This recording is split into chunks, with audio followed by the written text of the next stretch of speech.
ನಿಮ್ಮ ಮನೆ ಕಟ್ಟಿಸ್ತಾ ಇದ್ದೀರಾ, ನೀವು ಲಿಫ್ಟ್ ಹಾಕ್ಸ್ಬೇಕಂತಿದ್ದೀರಾ ಅಂತಂದರೆ ಈ ಮಾಹಿತಿ ವೆರಿ ವೆರಿ ಇಂಪಾರ್ಟೆಂಟ್. ಯೂಶಲಿ ಲಿಫ್ಟಲ್ಲಿ 3 ಥರದ ಲಿಫ್ಟ್ ಇದೆ. ಒಂದು ಮಿಷಿನ್ ರೂಮ್ ಲಿಫ್ಟ್ ಅಂತ, ಒಂದು ಮಿಷಿನ್ ರೂಮ್ಲೆಸ್ ಅಂತ, ಇನ್ನೊಂದು ಹೈಡ್ರಾಲಿಕ್ ಲಿಫ್ಟ್ ಅಂತ. ಯೂಶಲಿ ದೀಸ್ 3 ಶಾಫ್ಟ್ಸ್ ನಾವು ತುಂಬ ಯೂಸ್ ಮಾಡೋದು. ಮಿಷಿನ್ ರೂಮ್ ಬಂದ್ಬಿಟ್ಟು ನಾವು ಮುಂಚೆ ಫಸ್ಟ್ ಇರುವಂಥ ಹಳೆ ಕಾಲದಲ್ಲಿರುವಂಥ ಲಿಫ್ಟ್ಸು. ಇದಕ್ಕೆ ನಾವು ಹೆಡ್ ರೂಮ್ನ 8 ಫೀಟ್ ಮೇಲ್ಗಡೆ ಬಿಡಬೇಕು ಮತ್ತು ಕೆಳಗಡೆಗೆ 8 ಫೀಟ್ ನಾವು ಪಿಟ್ನ ಬಿಡಬೇಕು. ಇನ್ನು ಮಿಷಿನ್ ರೂಮ್ಲೆಸ್ ಯೂಶಲಿ ಮೇಲ್ಗಡೆಗೆ 5 ಫೀಟ್ ಹೆಡ್ ರೂಮ್ ಬಿಡಬೇಕಿರುತ್ತೆ, ಇನ್ನು ಕೆಳಗಡೆಗೆ 5 ಫೀಟ್ ಬಿಡಬೇಕಿರುತ್ತೆ. ಇನ್ನು ಹೈಡ್ರೋಲಿಕ್ ಶಾಫ್ಟ್ ಬಂದು ನೀವು ಹೆಡ್ ರೂಮ್ನ ಅಥವಾ ಕೆಳಗಡೆಗೆ ಪಿಟ್ನ ಬಿಡೋ ಅವಶ್ಯಕತೆನೇ ಇಲ್ಲ.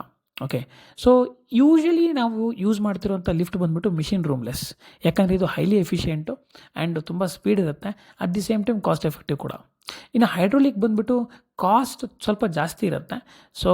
At the same time electricity ಜೊತೆಯಲ್ಲಿ ಆಯಿಲ್ ಕೂಡ ಹಾಕಬೇಕು ಹೈಡ್ರೋಲಿಕ್ಗೆ. ಆ್ಯಂಡ್ ಕಂಪೇರ್ ಟು ಮಿಷಿನ್ ರೂಮ್ಲೆಸ್ ಇದು ಸ್ವಲ್ಪ ಸ್ಲೋ ಆಗಿ ಮೂವ್ ಆಗುತ್ತೆ. ಮಿಷಿನ್ ರೂಮ್ ಬಂದ್ಬಿಟ್ಟು ಮಿಷಿನ್ ರೂಮ್ಗೂ ಮಿಷಿನ್ ರೂಮ್ಲೆಸ್ಗೂ ಅಂತ ಏನು ವ್ಯತ್ಯಾಸ ಇಲ್ಲ.